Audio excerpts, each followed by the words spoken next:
Good evening and welcome to the British Library. My name is John Fawcett and I have the privilege of looking after the public events programme here in our special events such as this one.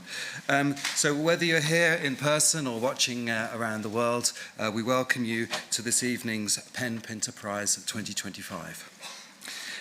Those of you who are regular attendees at the prize, and I'm also very fortunate to have been at the very first in 2009, it was founded by Lady Antonia Fraser and our friends at English PEN, in honour of the great author and playwright Harold Pinter, who would in fact have been 95 today. We are very proud at the British Library to be associated with Harold. We hold his archive here at the library, tens of thousands of documents, all of his creative works, and all of these are available for anyone to use in the study in the British Library reading rooms. Among these papers are handwritten notes for Harold's Nobel Prize Literature speech, which is the foundation of the PEN Pinter Prize. The award is given annually to, in his words of the speech, and it has an unflinching, unswerving gaze upon the world, and shows a fierce intellectual determination to define the real truths of our lives and our societies. Every year, the prize is shared with a writer of courage, a writer who's active in the defence of free expression, often at great risk to their own safety and liberty. The Writer of the Courage for 2025 has been selected by the PEN Pinter Prize winner this year, Leila Aboulela.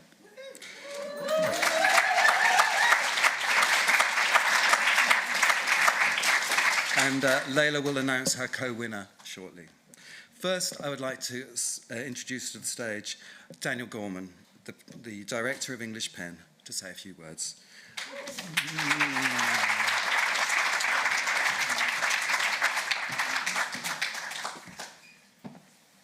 Thank you so much, John, and hello, everyone. As mentioned, I'm Daniel Gorman. I'm the director of English PEN, and I'm really honoured that all of you have joined us here tonight at the British Library and around the world to celebrate the PEN Pinter Prize 2025. The prize really is a cornerstone of English PEN's work and is an embodiment of our mission, championing outstanding writing and courageous writers. It is an act of solidarity between authors. Harold Pinter was an author who stood in solidarity with his colleagues. He took the acclaim and profile he received for his exceptional work and used it to speak out for the freedom of fellow authors. It's why we at English PEN are so deeply honoured to run the prize in his memory, a prize that celebrates two writers at once and marks an act of solidarity between them. A prize that recognises one author for a career of outstanding and brave writing, and another for whom the courage and brilliance of their work means they have faced persecution. Since English PEN was founded over a century ago, we have worked to defend free expression, celebrate literature, and support the movement of words and ideas across borders. Our vision is a world in which the freedom to read and the freedom to write are equal freedoms for all. We know that this vision feels far away right now. The world is in a human rights emergency. And here in the UK, we are witnessing the weaponization of free speech rhetoric by far-right groups and the introduction of legislation that undermines freedom of expression and human dignity. We know this. But we also know that with the solidarity of writers, readers, and activists across the world, there is hope. We know that through the support of our members, a community of such writers, readers, and activists, we can make change. Exactly 1 year ago today, I stood on this stage as 2024 PEN Pinter Prize winner Arundhati Roy announced British-Egyptian writer Ella Abdel Fattah as the 2024 PEN Pinter Prize Writer of Courage. We were joined on that evening by Allah's family, by his friends, and by colleagues, but not by Allah, who remained imprisoned in Egypt. And we all shared the same message that evening, that Allah should be here with us, and that Allah must be freed. And then 2 weeks ago, we received one of the most important pieces of news of my time as director at English PEN, that finally, after so many years of injustice, Allah was indeed free.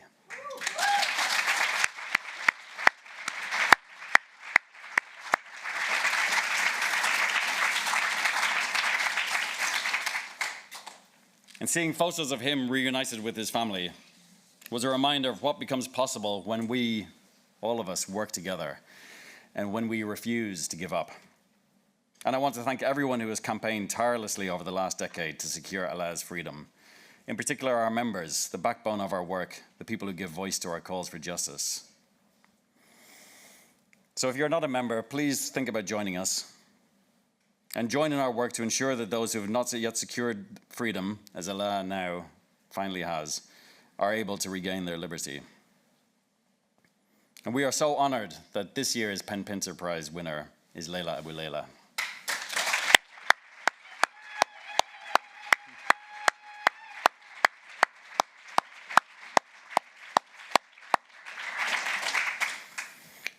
In the words of Nadifa Mohamed, one of this year's judges, along with Mona Arshi and Chair Ruth Borthwick, to quote, "In a world seemingly on fire and with immense suffering, unmarked and little mourned in Sudan, Gaza and beyond, Leila's rising is a balm, a shelter and an inspiration," end quote.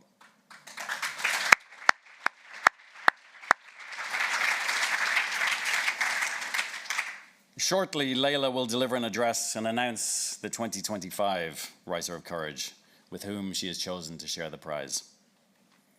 But first, to deliver an encomium for Leila, I'm really delighted to welcome author, poet, and playwright Sabrina Mahfouz to the stage. Sabrina.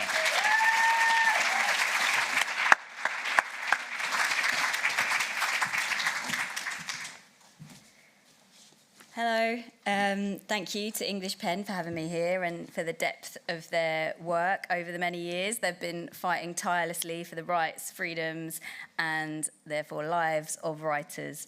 Also shout out to the late Harold Pinter for being the inspiration behind this prize and for helping reveal to me, who began my career as a playwright, and to many others across the many different mediums of literature, that to write with urgency and purpose in pursuit of exploring the real truth of our lives can bring unparalleled joy, impact, daring, and sometimes, sadly, danger. But of course, the biggest thank you tonight is to Leila, who's there, for whom we are all here this evening and whose name has been synonymous in my mind with joy, impact, daring, and danger in the best ways since the very first book I read of hers. This book was her 2010 novel, Lyrics Alley, a love story backgrounded by the 1950s time of Sudanese independence from British colonialism. Each character in the epic expanse of the book had a varying relationship to Islam and their own perspectives on everything from polygamy to poetry. I knew then that her work was an absolute balm to sensationalism as she delved deftly into the details of internal lives that lead to individual choices that can't be quickly explained away by taking one side or another. When I read Lyrics Alley, I was pregnant, broke, and unable to see how I would continue as a writer whilst caring for a tiny human completely indifferent to my deadlines. Though it could not restore lost sleep or alter the unrealistic demands that are placed on creative work in return for meagre compensation, its political background with its revolution, inherent poetry, inextricable with spiritual meaning, and its cast of problematic family members who didn't always redeem themselves, offered something invaluable: hope and perspective. It gave me faith. Faith, though often unfashionable in the arts, emerges in Aboulela's work not as an oppressor, but as a source of solace, a well of deep knowing.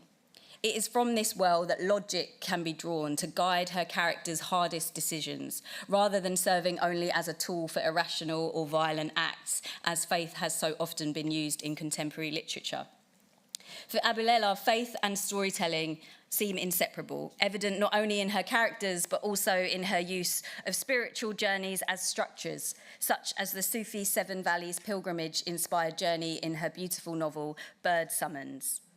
As Islamophobia, anti-Semitism, ethno-nationalism, and the co-opting of Christianity for fascist ends threatens our present and our future, it is vital to read works like hers and remember that the pursuit of a spiritual life need not serve any agenda but our own yearning for meaning. And everyone, of faith or not, is currently searching for meaning in this in-between time we find ourselves living through. a time of transition and transformation that seems to be marching forwards and running backwards with equal force. Transformation is at the heart of Aboulela's characters. They dwell in the in-between, perpetually in process, never complete, and finding something resembling wholeness only through acceptance of this perpetual state, experienced through the body and through place. Walking on unfamiliar ground in strange countries and new cities, Aboulela's characters' feet touch the earth and it is theirs, even if they are unsure of it.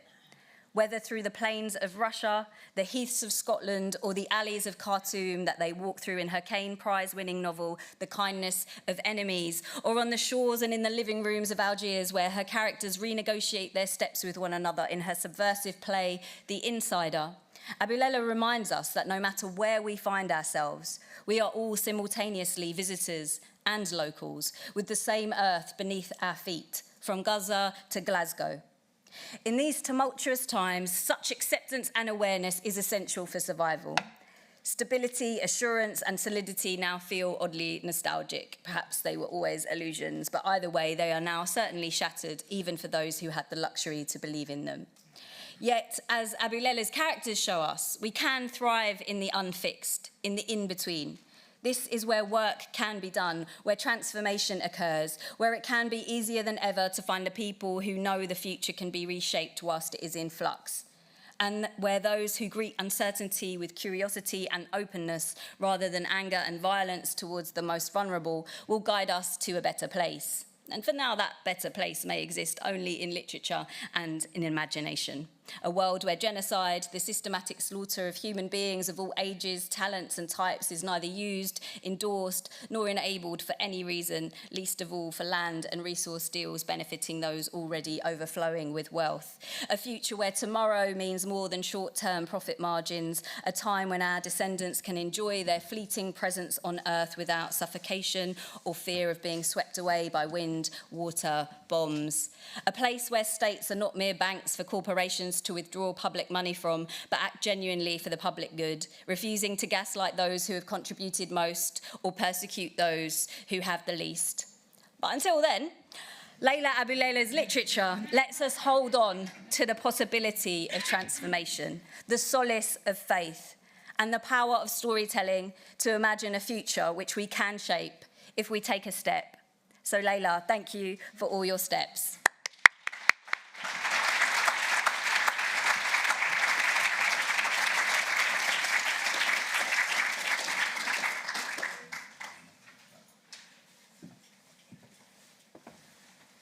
Thank you so much, Sabrina, for those both beautiful and powerful words.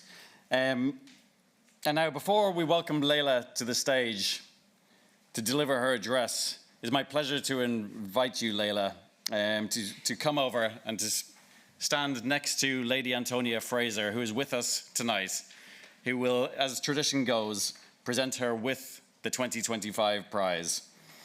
Which includes a special piece from writer and cartoonist Martin Rowson. And thank you, Martin.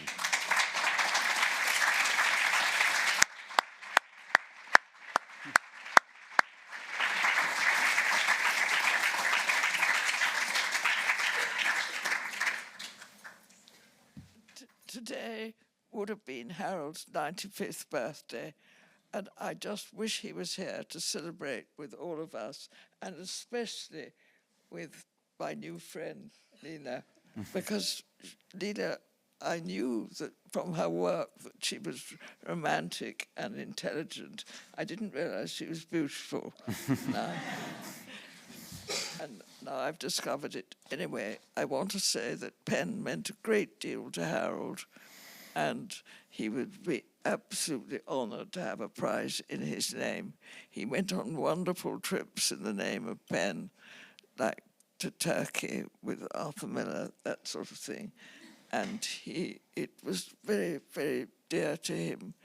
And I think those who knew him know that what it meant. And to have read your books, thank goodness, I put aside a weekend. I thought I'll just read one. My goodness, I tore through them. They're so brilliant. And you're such a star. and you are shining on PEN. I hereby present you with the prize in the name of Harold Pinter.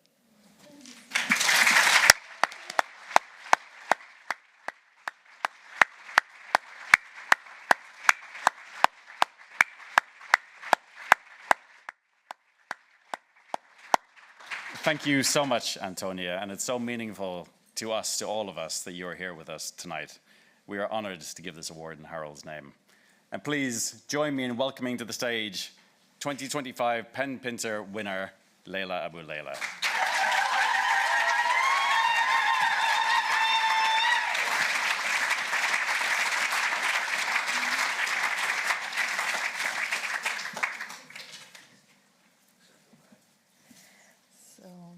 Thank you very much, Lady Antonia Fraser. It's very special to meet you, and I think today I will remember that it was the day that I met you. I'm honored to win a prize established in memory of Harold Pinter, a great writer who continues to inspire so much loyalty and consistent high regard.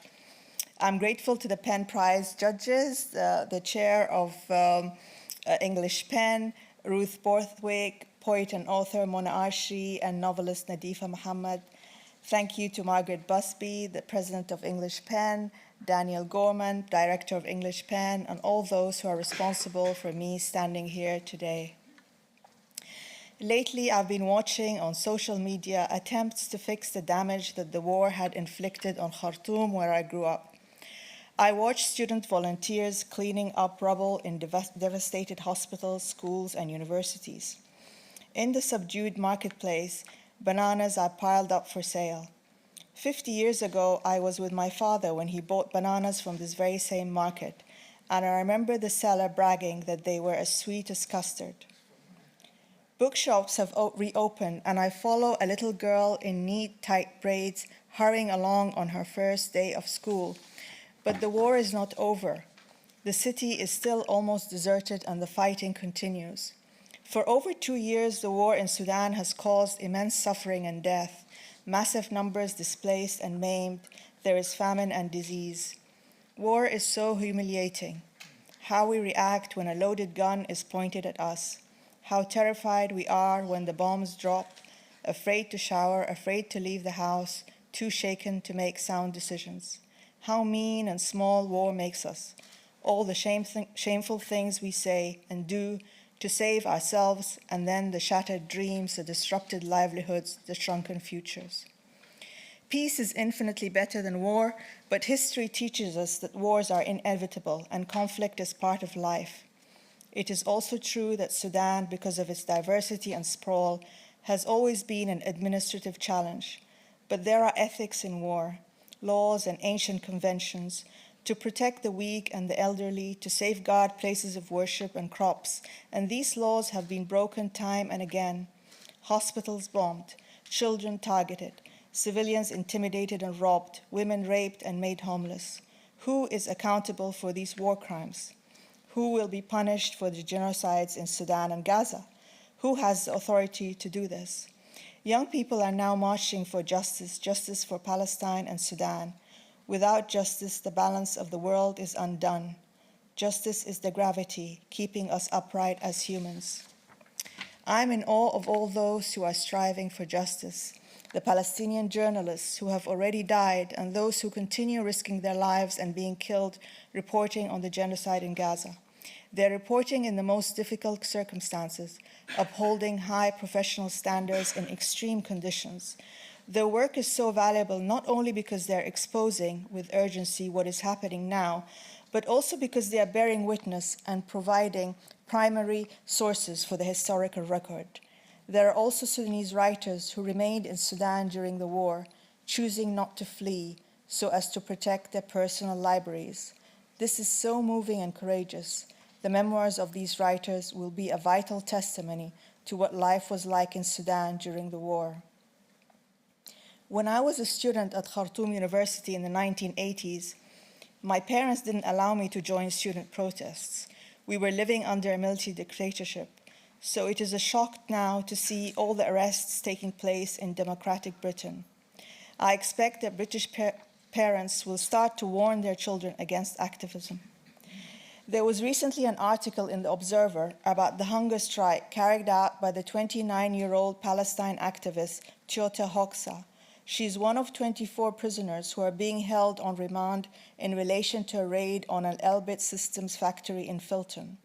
Chota has been on remand since November 2024, and her trial is scheduled for April 2026. That's 17 months in prison awaiting trial.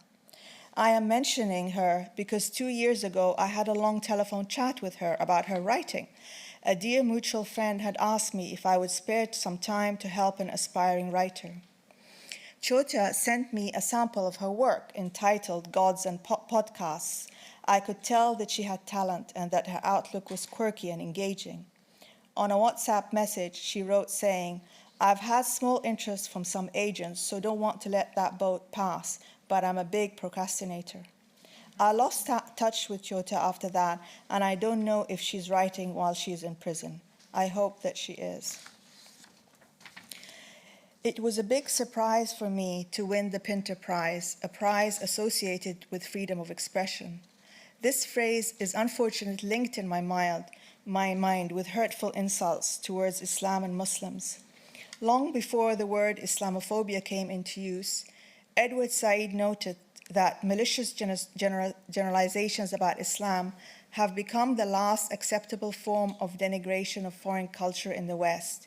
What is said about the Muslim mind or character or religion or culture as a whole cannot now be said in mainstream discussions about other groups. These malicious generalizations are unfortunately presented as examples of freedom of expression. Too often, a general condemnation of religion and the argument that nothing is sacred develops into a targeted attack singling Islam. Islamophobia is an inhibitor. It undermines the ability of Muslims to define themselves, to project themselves, and to be true to who they are. If we as Muslims are always talking back, justifying, condemning, then we are always engaging in an agenda set by someone else.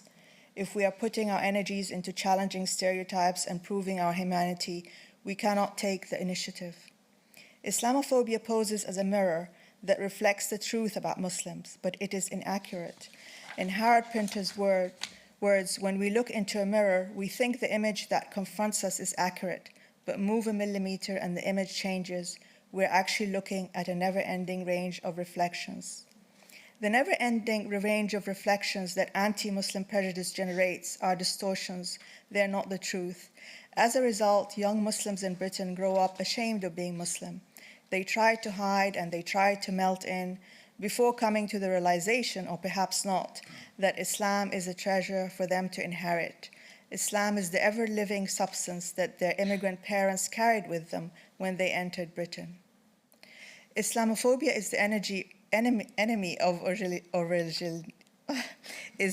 of originality. It is out to put us firmly in a narrow place.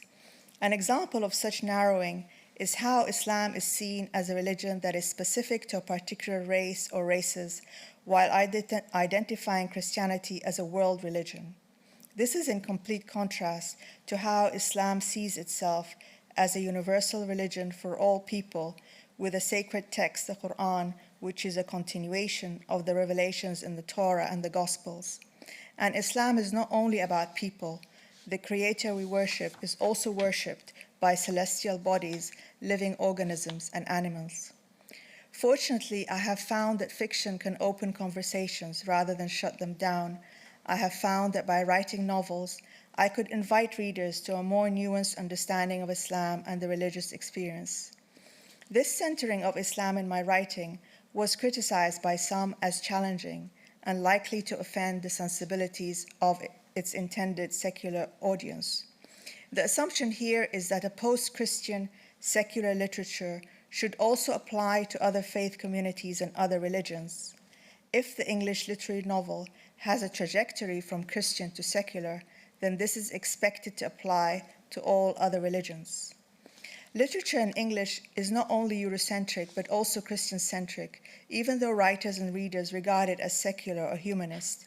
Every genre from crime to science fiction is heavy with Christian symbolism. while secular literary fiction, even if it is in opposition to Christianity, is also still engaged with this ethos. However, we must remember that the secularization thesis emerges through a Protestant Christian trajectory. There have been many successful religious novels written by Catholic novelists such as Muriel Spark, Graham Greene, Flannery O'Connor, C.S. Lewis, and others.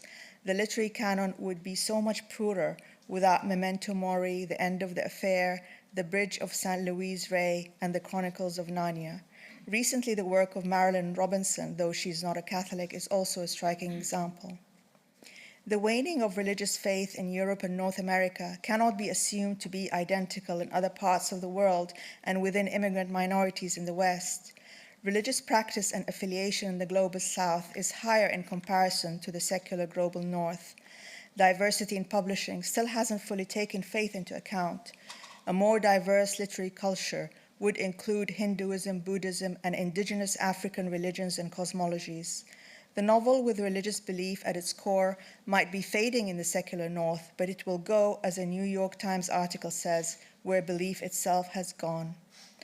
Authors operate in a publishing climate characterized by secularism, one that proposes a very particular understanding of what counts as good religion. This pressure to privilege secular values over religious way of life can result in expressions of Islam in fiction that are self-conscious and reactive.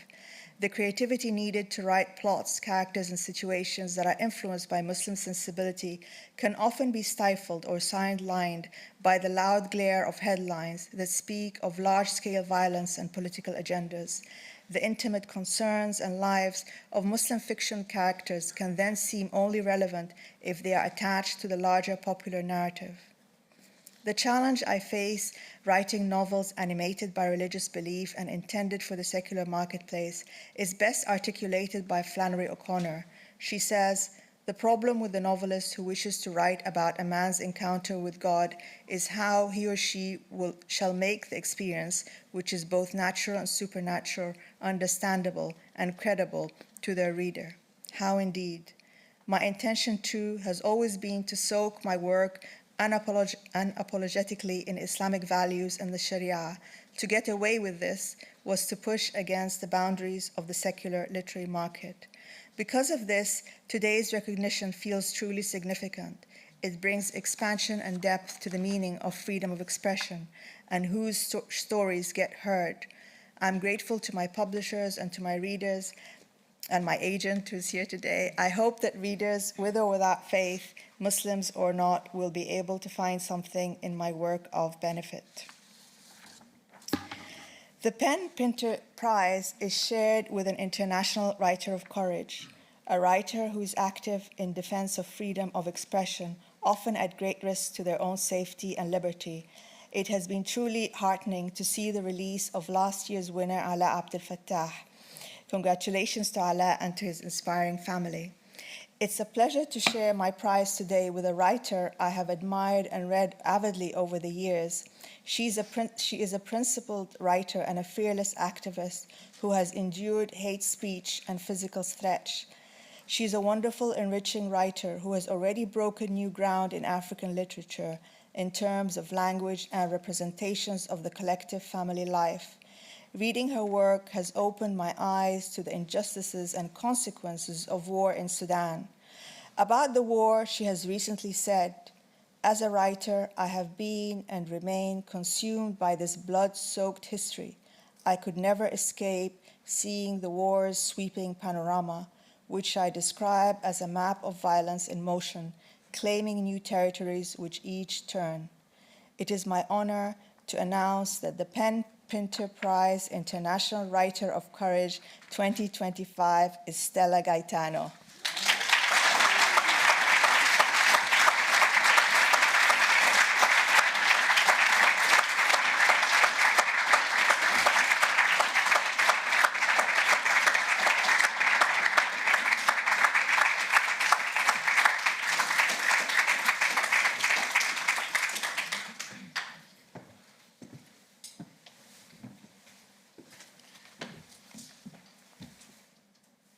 That's difficult to follow. Thank you so much, Leila. What an incredible speech, and congratulations again.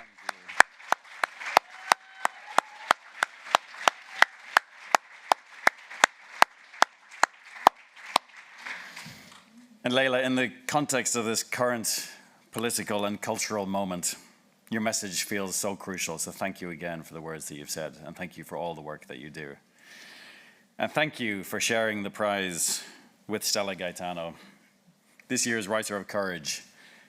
A really remarkable choice. Stella is a writer with whom the PEN family have been closely involved. From our fellowship with our colleagues at PEN Germany, to English PEN's own support for the translation of our work into English, including the amazing Eidos Souls, translated from the Arabic by Sawad Hussein and published by Daedalus Books, which was awarded a PEN Translates grant in 2020, becoming the first novel from South Sudan ever to be published in the UK.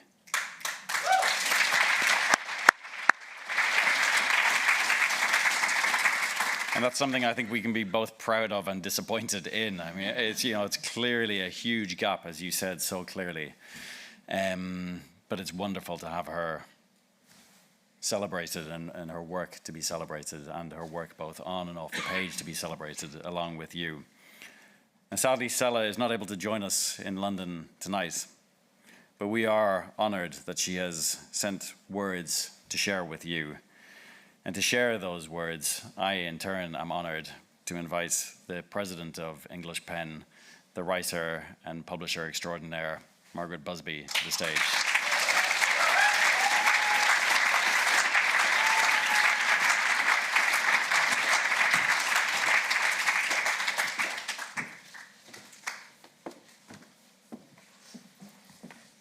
Good evening, everyone. It's a great honour to be here, and thank you for your present, Lady Antonia Fraser, and congratulations, Leila. And what an honour to have Stella Gaitano chosen as the Writer of Courage this year, and I'm honoured, even more honoured, to be able to read her words. So this is what Stella has sent. Dear English PEN Pinter Prize judges, Leila Aboulela, and distinguished guests. My greetings to all of you, as individuals and organisations interested in literature, on this special evening, which is important to me, to Leila, and of course, to Greater Sudan. We are celebrating a committed pen and a printable writer in Leila Aboulela. And from here, I would like to congratulate her on winning the PEN Pinter Prize. You truly deserve it, Leila. Today, two Sudans, beset by war, division, and a loss of political direction, meet at one of the world's most important awards honouring writers. Today, we meet as the blue and white rivers converge to form the Great Nile. My pen meets Leila Aboulela's today, like two additional waves flowing together in harmony. It's difficult to describe my feelings to you. This news came as a huge surprise to me. I am deeply grateful to English PEN and to Leila Aboulela. Thank you. I do not know what to say on such occasions. I still see myself as the rebellious little girl trying to change the reality of her bleeding country by telling stories and writing novels. My country, Sudan, has become two Sudans, and we do not know how many more Sudans it will become if we do not all face the causes of our wars with courage and stop the bleeding that has continued for decades, stop the wars whose reasons we can no longer explain. In the late 1990s, I was practicing writing as a hobby. I was a high school student about to be accepted into Khartoum University, carrying notebooks in which I had written my first stories, looking for someone to read and evaluate them. At home, that wasn't an option because I was born to illiterate parents, and there was no one in the family interested in books or writing. The University of Khartoum was an important stop. In and around it, I met writers, poets, journalists, and political activists. There, I met Al-Sadiq El-Radi, Osama Abbas, Atel Khairi, and others. They were the first to support me in embarking on my journey into the world of writing. They published my short stories in newspapers, and from there, my creative writing began. In my second year at university, my first collection, Withered Flowers, was published. Its themes are of displacement, homelessness, and poverty. Because of the long civil war that had killed and displaced millions, I was trying to understand the war through the characters in that collection. Years later, a question arose. Would Stella write about the war in her next book? I didn't know the answer at that time, until another war broke out in the South after independence, and I wrote The Return. I documented the South, which had become an independent state after more than 22 years of civil war. Through it, I tried to understand the meaning of homeland, of borders, of belonging. Was fighting a solution from the beginning? Did we really buy peace in exchange for division? So why are we still fighting and tearing each other apart? How much blood do we need in order to sit down for the next peace agreement? I discovered that handheld rifles sought out new enemies, even if they were brothers. The South erupted into war far from Sudan, and Sudan quickly ignited a war far from South Sudan. They didn't hesitate for a moment to kill each other. It's the same mentality that clings to power and influence. Those who denied freedom practiced corruption. Then I found the characters of my first book still in the same state. They had only grown poorer, more ignorant, facing greater environmental crisis and more flooding. Is this the peace we paid such a high price to obtain? In 2018, I published a historical novel, Ido's Souls, and then another, Arim, in 2024. This, a different and new experience. Writing the novel complemented the project of exposing political regimes for resorting to violence as a political solution. I tried to return to history and shed light on some of the atrocities that had been committed and then passed over without the slightest sense of guilt.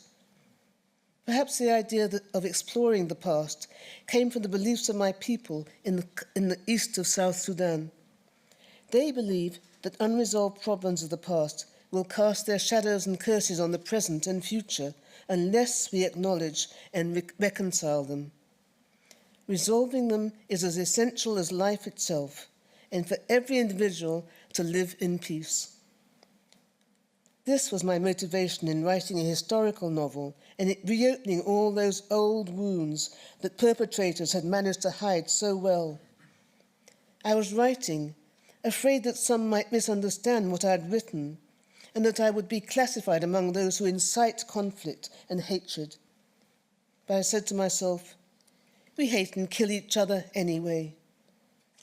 People don't need a novel to kill each other. Then I thought, perhaps by describing the ugliness of what happened, it might give us some wisdom to reject it for ourselves and others. I continued writing, trembling with every page and crying with every chapter until I finished. In my novels, everyone is both perpetrator and victim, at the same time and to varying degrees. I want to remove the fingers of accusation that are always directed at others and instead hold up a mirror, because at some point, the other becomes the self. In Sudan, we need this wisdom.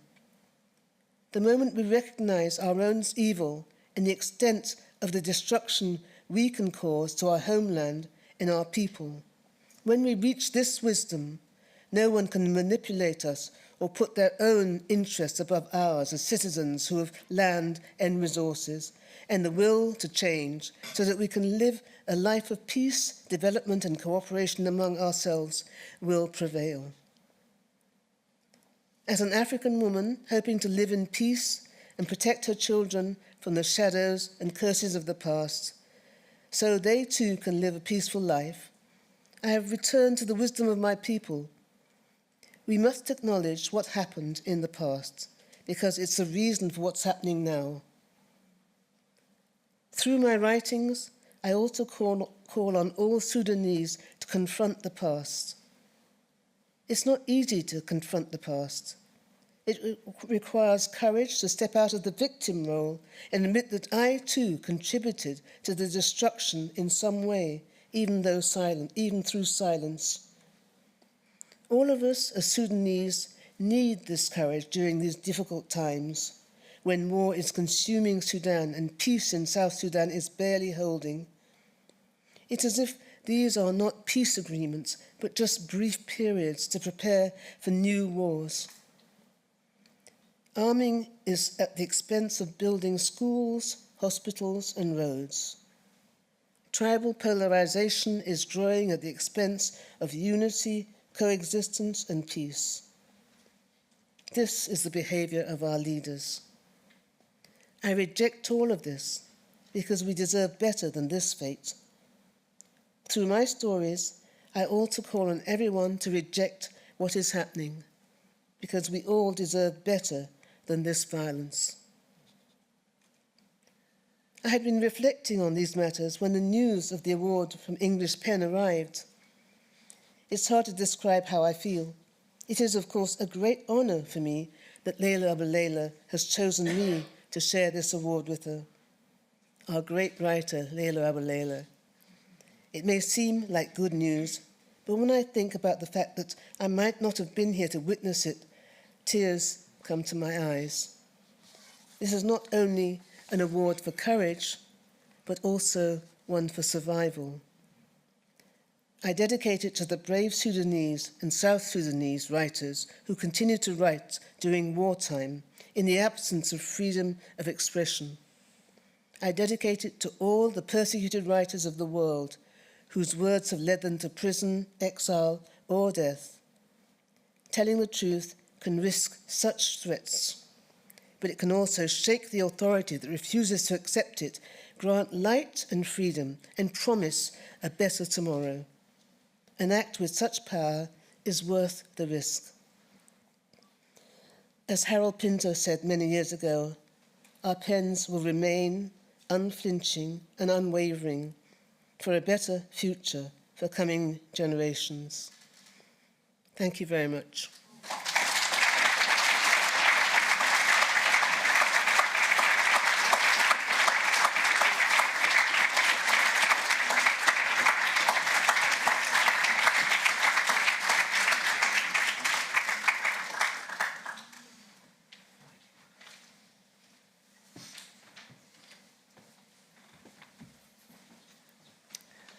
Thank you, Stella, for sharing those words with us, and thank you, Margaret, for reading it so beautifully. Thank you. I'm Ruth Borthwick, the Chair of English PEN, and it's also my joy and honour to be the Chair of Judges of the PEN Pinter Prize. I'd like to share a few thanks and some closing remarks before I then encourage you to head to the foyer and buy this evening's speakers' books, including Leila's books, which she has signed. Before thanking everyone involved with the prize, I want to share some words in memory of two titans of literature who've previously been recognised by the award. We were deeply saddened to hear the news of Tony Harrison's death a fortnight ago. Tony won the inaugural PEN Pinter Prize in 2009, when the judges, including Lady Antonia, called him, quote, a public poet whose verse engages consistently with the world around him, the world from which he sprang and the ancient world from which he has learnt most. When I heard the news of his passing, I reread his PEN Pinter address, which he delivered here 16 years ago, and was struck by the following lines. The Greek tragic mask is one of my main metaphors for the role of the poet.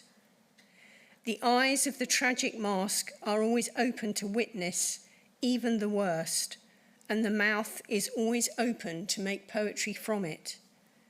Neither ever close. 16 years on, these words feel so pertinent to our work. Tony changed English poetry forever, and we're honoured to have been able to recognise him through the prize.